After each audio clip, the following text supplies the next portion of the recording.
महावितरणचा गलथान कारभार नागरिकांच्या जीवितावर बेतण्याची दाट शक्यता। चंदनजिरा येथील सिद्धिविनायक नगरच्या पाठीमागे विद्युत तार अक्षरशः घराच्या पत्र्यावर लोंबकळल्या। मागील 3 दिवसापासून लोंबकळणाऱ्या विद्युत तारांमध्ये विद्युत पुरवठा चालू असल्याने नागरिकांमध्ये भीतीचे वातावरण।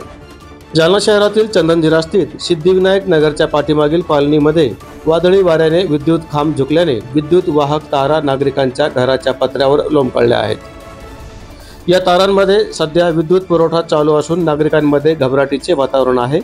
मागील 3 दिवसापासून विद्युत खांब वादळी वाऱ्याने झुकलेला आहे। त्यामध्ये विजेच्या तारा नागरिकांच्या पत्र्याच्या घरावर लोंबकळल्या असल्याने नागरिकांमध्ये भीतीचे वातावरण आहे।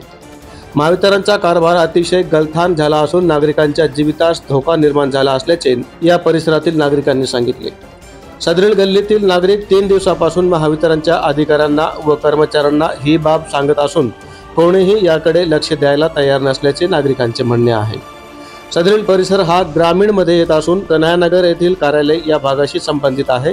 3 दिवसापासून भयभीत असलेले नागरिक वारंवार संबंधित अधिकारी आणि कर्मचाऱ्यांना फोन लावत आहेत, परंतु कोणीही याकडे लक्ष द्यायला तयार नसल्याने या भागातील नागरिकांमध्ये महावितरण विरोधात जोरदार संताप व्यक्त होत आहे।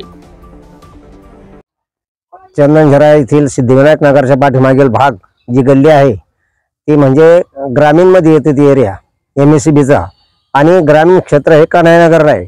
4 दिवसापूर्वी जे वादळ वारं सुटलं होतं त्या दिवशी एक पोल वाकला आणि त्या पोलच्या तारा पत्र्याच्या रूम आहे शेजारी 2 माणसांच्या, त्या लोकांना तिथं राहणं सुद्धा म्हणजे बेकार झालेले।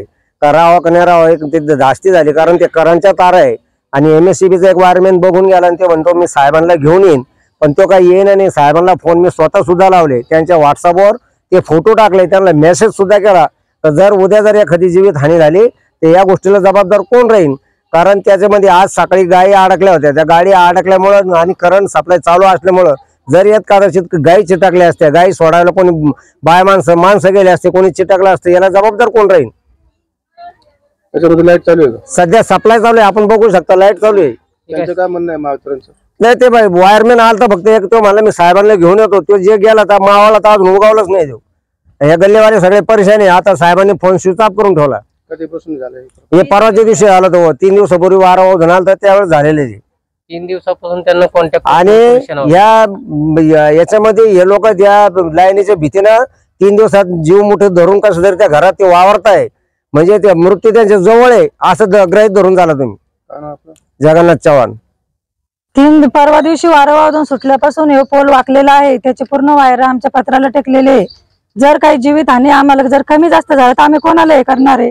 आमच्या घरात लेकरं लहान लहान, जर त्यांना काही झालं, आम्ही 2 दिवस झाले कसं तरी घरामध्ये राहू राहिलो, आमच्या मनामध्ये घरात जायची सुद्धा इच्छा राहिली नाही। आता याच्याकडे कोणीच लक्ष देऊन नाही राहिलं। एक वायरमॅन आले होते, ते म्हणे मी साहेबाला घेऊन येतो 5 मिनिटात, ती 1 तास झाला अजून आले नाही। त्यांनी साहेबाला फोन लावला तर त्यांनी स्विच ऑफ केलेला आहे फोन।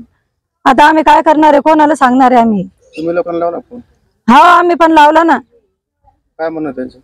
त्यांनी येतो म्हणे नुसतं हा म्हणून राहिले, अजून पण नाही आले। कधीपासून?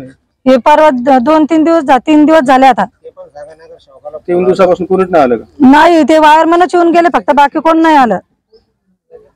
त्याच्यामध्ये लाईट चालू आहे? हो लाईट आहे त्याच्यामध्ये। आमच्या घरच्यांनी त्या पप्पू दादा यांना पण खूप फोन केले, कोणीच येऊन नाही पाहिलं।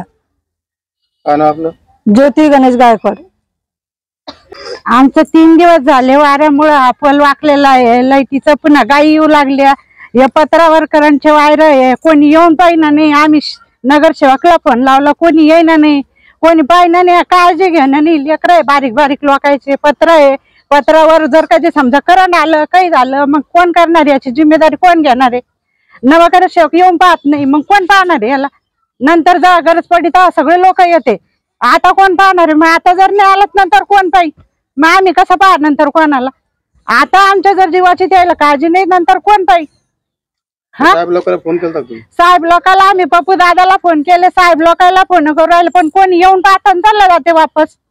याची काळजी घ्यायला पाहिजे, कोणी येऊन करायला पाहिजे, नाही पोल नीट करायला पाहिजे, तिकडे एक पोल द्यायला पाहिजे, आमच्या लाईटीची सोय करायला पाहिजे ना।